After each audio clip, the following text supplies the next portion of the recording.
Assalamualaikum warahmatullahi wabarakatuh. Kami dari kelompok 2 dengan saya yang berbicara, Indriani Atia Rahman bersama dua teman saya, Salsabila Nuraili dan Fani Amalia akan mempresentasikan chapter 24 tentang Presentation and Disclosure in Financial Reporting. Review of chapter 24. Di sini kita akan membahas yang pertama ada full disclosure principle, yang kedua disclosure issue, yang ketiga auditors and management reports, yang terakhir ada current reporting issues. Pertama kita bahas full disclosure principle. Prinsip pengungkapan penuh menyerukan pelaporan keuangan dari setiap fakta keuangan yang cukup signifikan untuk mempengaruhi penilaian pembaca yang terinformasi. Bencana keuangan di Mahindra Satyam di India dan Societe Generale di Prancis menyoroti sulitnya menerapkan prinsip pengungkapan penuh. Lalu di sini ada informasi-informasi yang kita butuhkan. Yang pertama, informasi yang akan berguna untuk investment, credit, dan similar decision itu yang tanda panahnya paling panjang dari ujung ke ujung itu terdiri dari financial statement, notes to financial statement, supplementary information, other means of financial reporting, dan yang terakhir other information. Lalu kalau kita mau lihat tentang financial reporting-nya aja atau pelaporan keuangannya, kita cukup lihat financial statement, notes to the financial statement, supplementary information, dan other means of financial reporting. Lalu kalau kita mau melihat apa saja yang dipengaruhi oleh peraturan IESB itu kita lihat di financial statement, note to the financial statement, dan supplementary information. Kalau kita cuma mau lihat dasar-dasar pelaporannya aja, kita cukup lihat financial statement dan notes to the financial statement. Financial statement sendiri terdiri dari statement of financial position, income statement, statement of cash flow, dan statement of change in equity.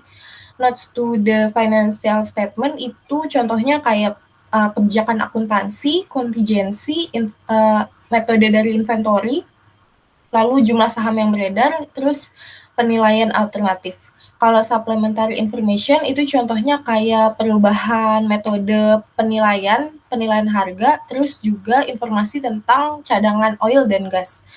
Terus other means of financial reporting itu contohnya kayak komentar dari manajemen dan surat untuk shareholders.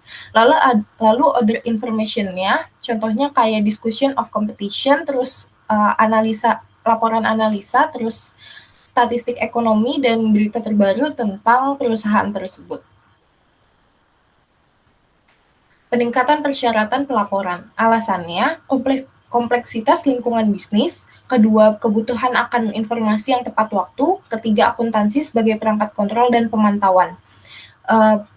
Konsep dasarnya itu dari survei mengatakan bahwa kalau kita mau menemui perubahan dari kebutuhan konsumer, kita harus di laporan keuangan kita harus ada yang pertama itu kita harus menyediakan informasi yang jauh melihat ke depan. Yang kedua, fokus di faktor-faktor yang umurnya tuh jangka panjang, termasuk juga non-financial faktornya. Terus yang ketiga, lebih baik kalau misalkan informasi yang ada di internal dan di eksternal itu sama. Selanjutnya, pengungkapan diferensial. IESB telah mengembangkan IFRS untuk entitas kecil dan menengah atau UKM. UKM kurang kompleks dalam beberapa hal. Yang pertama, topik yang tidak relevan untuk UKM dihilangkan. Yang kedua, memungkinkan lebih sedikit pilihan kebijakan akuntansi. Yang ketiga, banyak prinsip untuk mengakui dan mengukur aset, kewajiban, pendapatan, dan beban disederhanakan. Yang keempat, secara signifikan lebih sedikit pengungkapan yang diperlukan. Yang terakhir, revisi IFRS untuk UKM akan dibatasi setiap 3 tahun sekali. Selanjutnya ada notes to the financial statement. Catatan adalah sarana untuk memperkuat atau menjelaskan item yang disajikan dalam tubuh utama pernyataan. Kebijakan akuntansi. Perusahaan harus menyajikan pernyataan yang mengidentifikasi kebijakan akuntansi yang diadopsi atau ringkasan kebijakan akuntansi penting. Selain itu, perusahaan harus mengidentifikasi pertimbangan yang dibuat dalam proses penerapan kebijakan akuntansi, dan yang kedua, mengungkapkan informasi tentang asumsi yang dibuat. catatan atas laporan keuangan itu biasanya terdiri dari inventaris, property, plant and equipment atau PPE, klaim kreditur, klaim pemegang saham, kontingensi dan komitmen, nilai wajar, pajak tangguhan, pensiun dan sewa, lalu perubahan prinsip akuntansi.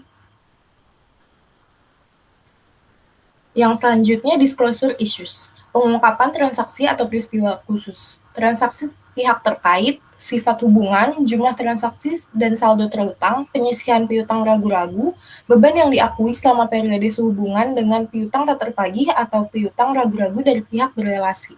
Yang kedua ada kesalahan dan penipuan.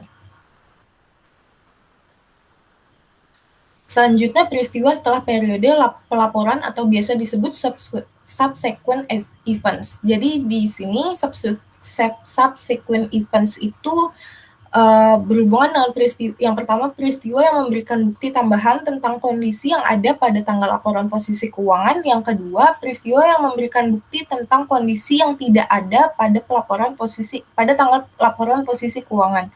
Di di gambar atasnya itu ada ilustrasi. Jadi misalkan kita punya financial statement period itu dari Januari 1 sampai Januari 2019. Maka subsequent events-nya itu dari Desember 31 2019 sampai Maret 3 2020.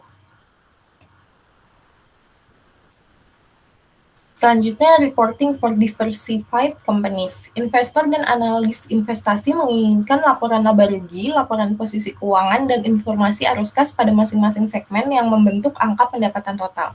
Contohnya ada Office Equipment and Auto Parts Company, income statement data in millions. Yang kolom berwarna merah itu consolidatenya itu artinya anak dan perusahaan, induk perusahaan dan anak perusahaan. Jadi bisa jadi salah satu, misalnya Office Equipment ini adalah induk perusahaannya, lalu Auto Parts-nya itu anak perusahaannya, maka pelaporannya nanti jadi kalau digabung namanya consolidated. Kita lihat di sini ada net sales-nya, Office Equipment punya $18 dan Auto Parts punya $60,8. Maka di pelaporan konsolidasinya kita harus melaporkannya $78,8. Begitu pula sampai net income. Jadi sampai net income-nya digabung. Net income punya Office Equipment itu $0,7, sementara Auto Parts punya $5,9. Maka yang dilaporkan dalam pelaporan konsolidasinya itu $6,6.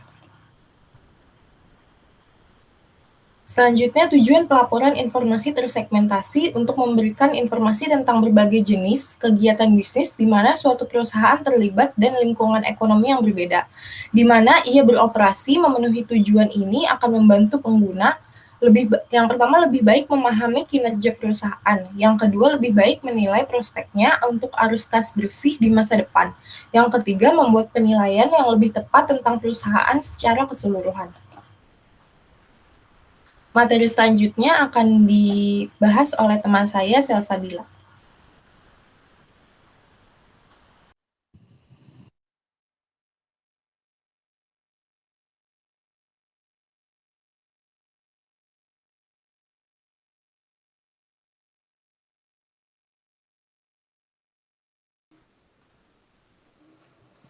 Selanjutnya, masih mengenai pembahasan disclosure issues. Kali ini materi yang saya bawakan mengenai prinsip dasar dari disclosure issues. IFRS mensyaratkan bahwa laporan keuangan bertujuan umum mencakup informasi yang dipilih berdasarkan segmentasi tunggal. Sebuah perusahaan dapat memenuhi tujuan pelaporan tersegmentasi dengan memberikan laporan keuangan tersegmentasi berdasarkan bagaimana operasi perusahaan dikelola atau menggunakan pendekatan manajemen. Next. Mengidentifikasi segmen operasi. Segmen operasi adalah komponen dari suatu perusahaan yang A. terlibat dalam kegiatan bisnis dari mana ia memperoleh pendapatan dan menimbulkan biaya. B. yang hasil operasinya ditinjau secara berkala oleh pengambil keputusan operasional perusahaan. C. untuk mana informasi keuangan terpisah tersedia. Next slide. Materi selanjutnya mengenai identifying operating segments. Segmen operasi dianggap signifikan dan oleh karena itu segmen dilaporkan jika memenuhi satu atau lebih dari ambang kuantitatif berikut. 1. Pendapatannya adalah 10% atau lebih dari pendapatan gabungan dari semua segmen operasi perusahaan. Dua, jumlah absolut dari laba atau ruginya adalah 10% atau lebih dari yang lebih besar dalam jumlah absolut dari A. Laba operasi gabungan dari semua segmen operasi yang tidak mengalami kerugian, atau B. Kerugian gabungan dari semua operasi segmen yang memang melaporkan kerugian. Terakhir, aset yang dapat diidentifikasi adalah 10% atau lebih dari aset gabungan dari semua segmen operasi. Next slide. Dalam menerapkan tes ini, perusahaan harus mempertimbangkan dua faktor tambahan, diantaranya satu, data segmen harus menjelaskan porsi yang signifikan dari bisnis perusahaan, secara khusus hasil tersegmentasi harus sama atau melebihi 75% dari penjualan gabungan kepada pelanggan yang tidak terafiliasi untuk seluruh perusahaan. Kedua, IASB memutuskan bahwa 10% adalah batas atas yang wajar untuk jumlah segmen yang harus diungkapkan perusahaan. Next slide. Selanjutnya di sini kita ada data untuk kemungkinan segmen pelaporan yang berbeda. Di sini ada segmen A, B, C, D, E, F. Untuk total revenue-nya itu sebesar 2.150 euro, untuk total operating profit sebesar 58.000 euro, untuk total aset yang dapat diidentifikasikan sebesar 970 euro. Perusahaan akan menerapkan tes masing-masing sebagai berikut. Yang pertama kita ada tes atau uji pendapatan. Sebelumnya kan kita bahas bahwa IASB itu menerapkan 10%. Jadi 10% dikali dari pendapatannya, total revenue-nya sebesar 2.150 euro, maka mendapatkan batas wajar sebesar 215 euro. Dari segmen-segmen ini, kita bahas bahwa untuk segmen A itu kurang dari 215 euro, untuk segmen B kurang dari 215 euro juga, untuk segmen C di sini 700 euro yang artinya lebih dari 215 euro.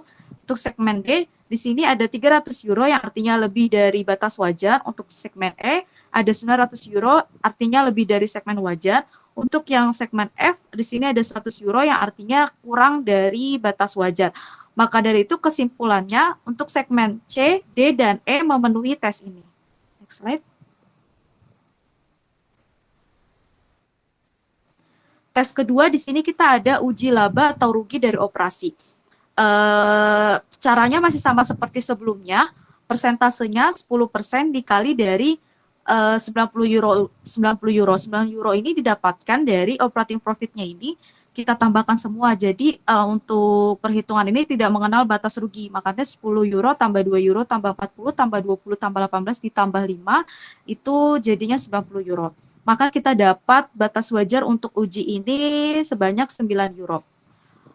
Segmen-segmennya yang A itu kurang dari batas wajar yaitu 10, lebih dari batas wajar yaitu 10 euro. Untuk segmen B ini kurang dari batas wajar yaitu 2 euro. Segmen C ini 40 euro itu lebih dari batas wajar. Untuk segmen D 20 euro lebih dari batas wajar. Untuk segmen E sebanyak 18 euro artinya lebih dari batas wajar. Untuk segmen F itu rugi 5 euro artinya kurang dari batas wajar.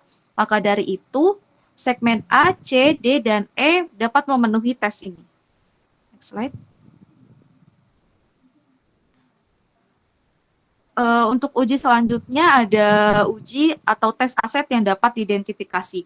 Caranya masih sama yaitu 10% dikali total aset, total identifiable aset yaitu 970 euro, maka kita akan mendapatkan hasil 97 euro. Kita cek di sini mana yang melebihi, mana yang tidak melebihi batas wajar. Untuk segmen A di sini 60 euro artinya tidak melebihi batas wajar. Untuk segmen B ini 30 euro tidak melebihi batas wajar. Untuk segmen C ini ada 390 euro artinya lebih dari batas wajar. Untuk segmen D sebanyak 160 euro artinya melebihi batas wajar. Untuk segmen E, D sebanyak 160 euro artinya melebihi batas wajar. Untuk segmen E sebanyak 280 euro artinya melebihi batas wajar. Untuk segmen F sebanyak 50 euro artinya kurang dari batas wajar. Maka dapat kita simpulkan bahwa segmen-segmen yang lulus pada uji ini yaitu segmen C, D, dan E. Next slide. Oleh karena itu, segmen pelaporan adalah memakai segmen A, C, D, E. Kenapa memakai segmen A, C, dan E ini? Karena diasumsikan bahwa keempat segmen ini memiliki penjualan yang cukup untuk memenuhi 75% uji penjualan gabungan. Next slide.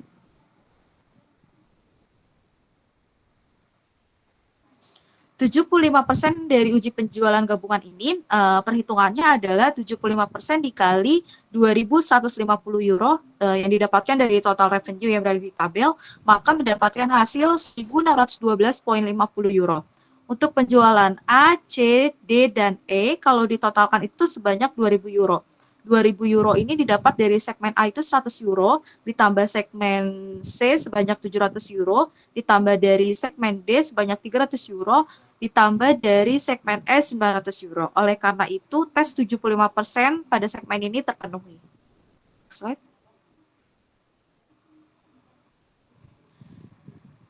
Prinsip pengukuran. Prinsip akuntansi yang digunakan perusahaan untuk pengungkapan segmen tidak harus sama dengan prinsip yang mereka gunakan untuk menyusun laporan konsolidasi. IASB tidak memerlukan alokasi biaya bersama, umum, atau seluruh perusahaan semata-mata untuk tujuan pelaporan eksternal. Biaya umum adalah biaya yang dikeluarkan untuk kepentingan lebih dari satu segmen dan yang sifatnya saling terkait, mencegah pembagian biaya yang sepenuhnya objektif di antara segmen. Next slide. Informasi tersegmentasi dilaporkan. IASB mengharuskan perusahaan melaporkan hal-hal berikut ini. 1. Informasi umum tentang segmen operasi. 2. Segmen laba rugi dan informasi terkait. 3. Segmentasikan aset dan kewajiban. 4. Rekonsiliasi. 5. Informasi tentang produk dan layanan dan wilayah geografis. 6. Pelanggan utama. Next slide. Selanjutnya mengenai laporan sementara. Laporan sementara ini artinya mencakup periode kurang dari 1 tahun. IFRS mengharuskan perusahaan untuk mengikuti pendekatan discrete. Pendekatan discrete itu yaitu perlakuan setiap periode interim sebagai periode akuntansi yang terpisah, ikuti prinsip penangguhan dan akrual yang digunakan untuk laporan tahunan, yang terakhir laporan transaksi akuntansi saat terjadi dan pengakuan biaya tidak boleh berubah dengan periode waktu yang dicakup. Untuk masalah unik, pelaporan interim ini terdiri dari 1 pajak penghasilan dan yang kedua yaitu musiman. Slide. Materi selanjutnya kita ada Auditors and Management Reports. Untuk materi yang pertama dibahas yaitu mengenai opini tidak dimodifikasi. Auditor menyatakan pendapat bahwa laporan keuangan disajikan secara wajar sesuai dengan IFRS. Pendapat lainnya yang dapat diajukan oleh auditor yaitu memenuhi syarat atau yang biasa disebut qualified, merugikan atau biasa disebut adverse, dan ketiga penolakan atau yang biasa disebut disclaimer. Selanjutnya di sini kita ada contoh dari laporan auditor atau auditor reports dari Nokia Corporation. Jadi pada laporan auditor ini terdiri atas to be annual general meeting of Nokia Corporation, atau yang artinya untuk rapat umum tahunan Nokia Corporation. Kemudian ada juga responsibility of the board of directors and the managing director, yang artinya tanggung jawab dewan direksi dan direktur pelaksana. Kemudian ada auditor's responsibility atau tanggung jawab auditor. Kemudian ada opinion on the consolidated financial statement, yang artinya opini atas laporan keuangan konsolidasi. Kemudian ada opinion on the company financial statement and the review by the board of directors, yang artinya opini laporan keuangan, perseroan, dan review oleh direksi. Kemudian terakhir ada other opinions atau opini lainnya. Jadi di contoh dari laporan auditor ini bisa kita lihat di paling bawah setelah other opinions bahwa auditor ini dibuat oleh PricewaterhouseCoopers atau yang biasa kita kenal oleh PwC dengan akuntan publiknya itu bernama Heikki Lasila. Next slide. Untuk pembahasan selanjutnya akan dibahas oleh teman saya, Fani Amalia. Untuk selanjutnya adalah kelanjutan dari Auditors and Management Reports. Keadaan tertentu meskipun tidak mempengaruhi opini wajar tanpa pengecualian auditor. Mungkin mengharuskan auditor untuk menambahkan paragraf penjelasan ke dalam laporan audit seperti kepedulian, kurangnya konsistensi, dan penekanan suatu hal. Next slide. Untuk pendapat wajar dengan pengecualian mengandung pengecualian terhadap pendapat standar. Keadaan biasa mungkin termasuk 1, batasan ruang lingkup. Yang kedua, laporan tidak menyajikan posisi keuangan atau hasil operasi secara wajar karena kurangnya kesesuaian dengan prinsip dan standar akuntansi yang diterima. Dan yang kedua, pengungkapan yang tidak memadai. Next slide.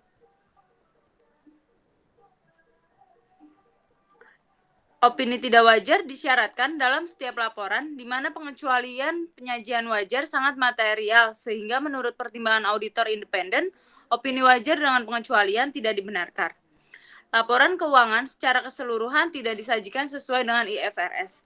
Yang kedua, jarang karena sebagian besar perusahaan mengubah akuntansi mereka agar sesuai dengan IFRS. Yang ketiga, regulator pasar tidak akan mengizinkan perusahaan yang terdaftar di bursa untuk memiliki pendapat tidak wajar. Pernyataan tidak memberikan pendapat adalah tepat ketika auditor telah mengumpulkan begitu sedikit informasi atas laporan keuangan, sehingga tidak ada pendapat yang dapat diungkapkan. Next slide. Komentar manajemen membantu dalam intervensi posisi keuangan, kinerja keuangan, dan arus kas perusahaan. Laporan tersebut dapat mencakup tinjauan terhadap faktor dan pengaruh utama yang menentukan kinerja keuangan, sumber pendanaan perusahaan dan rasio target kewajiban terhadap ekuitas, dan juga sumber daya perusahaan tidak diakui dalam laporan posisi keuangan sesuai dengan IFRS. Next slide. Untuk tanggung jawab manajemen atas laporan keuangan, yaitu manajemen bertanggung jawab untuk menyiapkan laporan keuangan dan menetapkan serta memelihara sistem pengendalian internal yang efektif. Auditor memberikan penilaian independen apakah laporan keuangan tersebut disusun sesuai dengan IFRS. Next slide.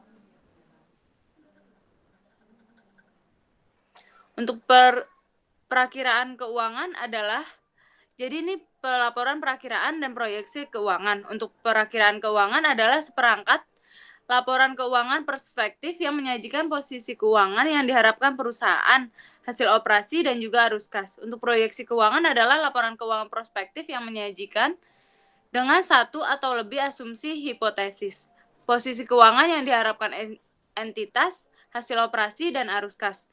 Regulator telah menetapkan safe harbor rule. Jadi ini adalah contoh current reporting issues. Untuk pelaporan keuangan internet, sebagian besar situs web perusahaan berisi tautan ke laporan keuangan mereka dan pengungkapan lainnya. Yang satu itu kemungkinan perusahaan untuk berkomunikasi lebih mudah dan cepat dengan pengguna. Yang kedua, izinkan pengguna memanfaatkan alat seperti mesin telusur dan hyperlink. Yang ketiga, dapat membantu membuat laporan keuangan lebih relevan dengan memungkinkan perusahaan melaporkan data terpilah yang diperluas dan data yang lebih tepat waktu. Current reporting issues atas pelaporan keuangan penipuan. Tindakan yang disengaja atau ceroboh, baik melalui tindakan atau kelalaian, yang menghasilkan laporan keuangan yang menyesatkan secara material. Penipuan yang melibatkan perusahaan terkenal seperti Parmalat, Mahindra Satyam, dan Societe Generale menunjukkan bahwa lebih banyak yang harus dilakukan untuk mengatasi masalah tentang keuangan penipuan ini. Dan ini adalah contoh pelaporan keuangan penipuan. Yang paling terbesar itu adanya aset yang dicurangi. Itu paling besar hampir 70%. Next slide. Penyebab laporan keuangan penipuan, penyebab umumnya adalah keinginan untuk mendapatkan harga saham yang lebih tinggi atau untuk menghindari default pada perjanjian pinjaman, dan juga untuk membuat keuntungan pribadi dari beberapa jenis seperti kompensasi tambahan dan juga promosi. Next slide. Untuk penyebab pelaporan keuangan penipuan sendiri, peluang umumnya untuk pelaporan keuangan yang melakukan penipuan juga tidak adanya dewan direksi atau komite audit. Dan yang kedua, kontrol akuntansi internal yang lemah atau tidak ada. Yang ketiga, transaksi yang tidak biasa atau kompleks. Yang keempat, estimasi akuntansi membutuhkan pertimbangan yang signifikan. Yang keenam, staf audit internal yang tidak efektif. Sekian materi dari kita. Untuk selanjutnya adalah pembahasan soal exercise 22.2 yang akan dijelaskan oleh Salsabila Nurlaili. Terima kasih.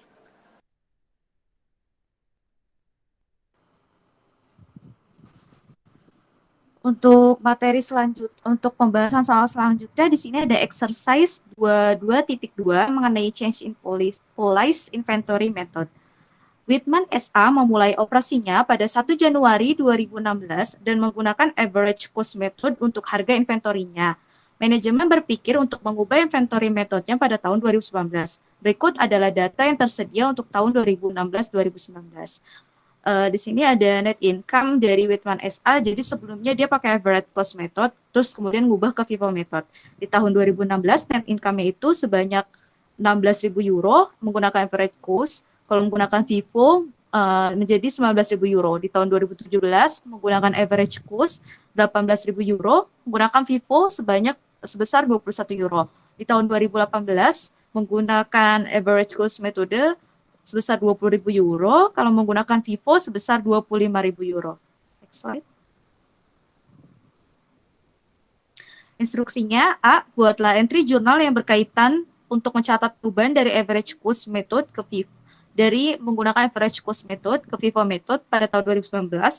Yang B, bandingkan net income yang dilaporkan pada tahun 2016, 2017, dan 2018 setelah perubahan kebijakan akuntansi. Slide. Kita bahas yang A dulu, yang untuk membuat entry jurnal yang berkaitan untuk mencatat perubahan dari average cost method ke FIFO method pada tahun 2019. Di sini jurnalnya itu dari jurnal untuk perubahan metode ini, yaitu inventory pada retained earnings sebesar 11.000 euro. 11.000 euro ini kita dapatkan dari total net income dari average cost dan total net income di FIFO method. Sini 19.000 euro ditambah 21.000 euro ditambah 25.000 euro dikurang 16.000 euro ditambah 18.000 euro ditambah 20.000 euro, maka mendapatkan hasil 11.000 euro. Untuk yang B, bandingkan net income yang dilaporkan pada tahun 2016, 2017, dan 2018 setelah perubahan kebijakan akuntansi. Jadi setelah perubahan kebijakan akuntansi menggunakan metode FIFO di tahun 2016 ini sebesar 19.000 euro yang semulanya adalah 21.000 euro. Jadi perbedaan net income di tahun 2016 ini adalah sebesar 3.000 euro. Untuk di tahun 2017, net income menggunakan FIFO sebesar 21.000 euro. Perbedaannya dengan average cost method adalah sebesar 3.000 euro. Karena kita lihat di soal bahwa sebelumnya itu sebesar 18.000 euro. Untuk tahun 2018, net income menggunakan metode FIFO ini sebesar 25.000 euro. Artinya perbedaan jika menggunakan average cost method sebesar 5.000 euro. Karena sebelumnya kalau menggunakan metode average cost method adalah 5.000 euro. Next slide. Untuk membahas soal selanjutnya akan dipresentasikan oleh teman saya, Fani Amalia.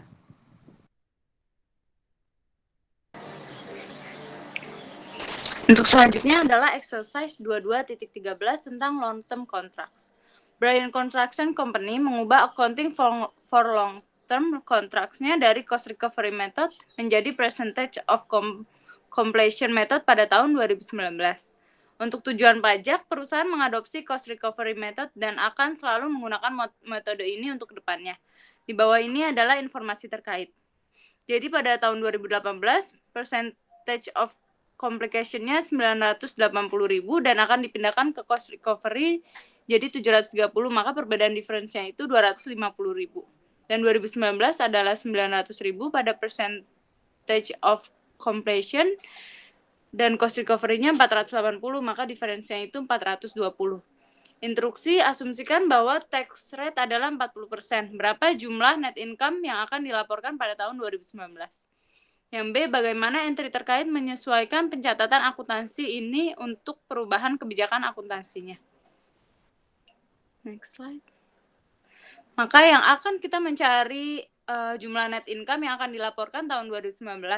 Cara mencarinya itu income before income tax pada 2019 yang 900.000 dan income tax-nya kan 40% dari given soal. Maka 900.000 dikali 40% 360. Maka net income-nya adalah 540.000. Yang B, bagaimana entry terkait menyesuaikan pencatatan akuntansi untuk perubahan kebijakan akuntansi ini.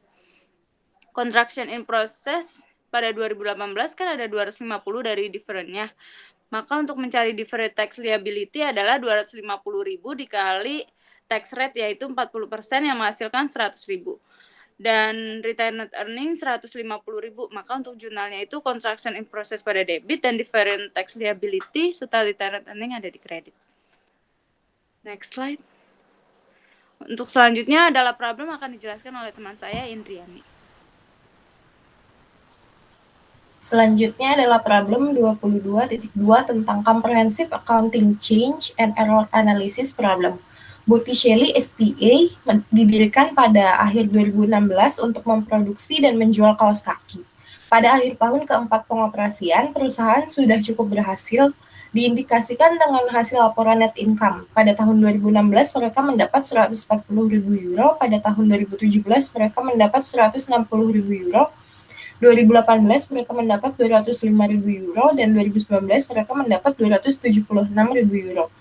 2016 mereka mendapat 140.000 euro, itu termasuk 10.000 euro kenaikan yang dikarenakan perubahan tingkat bad debt expense. Perusahaan telah memutuskan untuk memperluas usaha dan mengajukan pinjaman bank yang cukup besar. Officer bank meminta pencatatan harus sudah diaudit dan tersaji secara komparatif untuk memudahkan analisis yang dilakukan oleh bank. Kemudian Botticelli menggunakan jasa KAP Check and Double Check Co. dan telah menyediakan informasi tambahan sebagai berikut. Yang pertama, pada awal 2017, Botticelli mengubah estimasi bad debt expense yang sebelumnya 2% menjadi 1% dari piutang. Jika rate yang digunakan 1% untuk bad debt expense di tahun 2016, seharusnya berjumlah 10.000 euro. Perusahaan menyajikannya kembali pada laporan keuangan tahun 2016. Yang kedua, pada tahun 2019, auditor menemukan bahwa perusahaan mengubah metode untuk harga inventory dari average cost menjadi FIFO. Akibatnya, pada income statement pada tahun-tahun sebelumnya adalah sebagai berikut.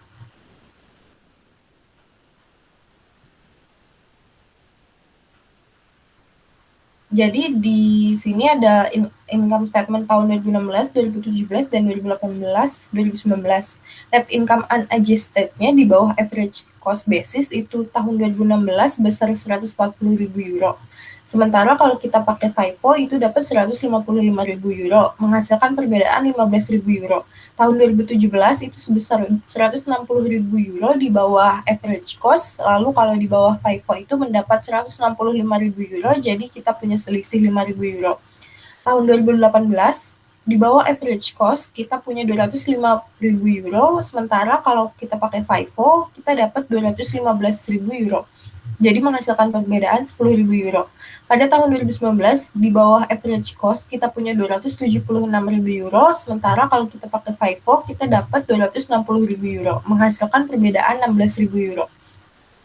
Informasi yang selanjutnya, ketiga, pada tahun 2019, auditor menemukan bahwa perusahaan kelebihan mencatat ending inventory sebesar 14.000 euro pada tahun 2018. Yang kedua, perselisihan berkembang pada tahun 2017 dengan otoritas pajak atas pengurangan dari biaya hiburan. Pada tahun 2016, perusahaan tidak mengizinkan ini sebagai pengurangan, tetapi penyelesaian pajak dicapai pada tahun 2019 yang memungkinkan ini adalah biaya. Sebagai hasil dari temuan pengadilan, beban pajak pada tahun 2019 adalah dikurangi 60.000 euro. Selanjutnya, instruksi yang pertama, indikasikan bagaimana perubahan atau koreksi harus ditangani pada pencatatan akuntansi. Abaikan pertimbangan income tax. Yang pertama, bad debt expense untuk tahun 2012 harusnya tidak dikurangi dengan 10.000 euro. Perubahan dianggap sebagai perkiraan perubahan yang harus ditangani secara prospektif. Yang kedua, perubahan dari average cost ke FIFO dianggap sebagai perubahan kebijakan akuntansi yang harus ditangani secara retrospektif. Yang ketiga, kesalahan persediaan di tahun 2014 merupakan penyesuaian periode sebelumnya, dan laporan keuangan di tahun 2014 dan 2015 harus disajikan kembali, serta penyelesaian gugatan yang diperlakukan dengan benar. Maksudnya di sini gugatan dengan otoritas desa pajak tadi. Selanjutnya, sajikan komparatif net income untuk tahun 2016 sampai 2019. Abaikan pertimbangan income tax. Di sini udah ada comparative net income 2016, 2017, 2018, dan 2019. Net income untuk tahun 2016 yang sebelum disesuaikan itu ada 140.000 euro. Lalu kita kurangi dengan bad debt expense adjustment, penyesuaian bad debt expense itu 10.000. Lalu inventory adjustment-nya karena kita mengubah ke FIFO tadi sebesar 15.000. Maka net income setelah disesuaikannya ada 145.000 euro. Selanjutnya di tahun 2017 net income sebelum disesuaikan kita punya 160.000 euro. Lalu kita sesuaikan dengan inventory adjustment di bawah FIFO karena tadi kita mengubah metode, lalu jadi net income setelah penyesuaiannya sebesar 165.000 euro. Di tahun 2018, net income sebelum penyesuaian ada 205.000 euro, lalu kita sesuaikan dengan perubahan metode ke FIFO sebesar 10.000 dan juga di tahun 2018 ada inventory overstatement sebesar 14.000. Maka net income setelah penyesuaian kita sebesar 201.000 euro. Di tahun terakhir, 2019, net income sebelum disesuaikan kita punya 276.000 euro dan kita punya inventory adjustment karena kita mengubah metode ke FIFO sebesar 16.000 euro. Lalu kita ada inventory overstatement juga sebesar 14.000 euro. Maka net income setelah disesuaikan sebesar 274.000 euro. Sekian presentasi dan soal jawab dari kami. Kurang lebihnya mohon maaf. Semoga bermanfaat. Wassalamualaikum warahmatullahi wabarakatuh.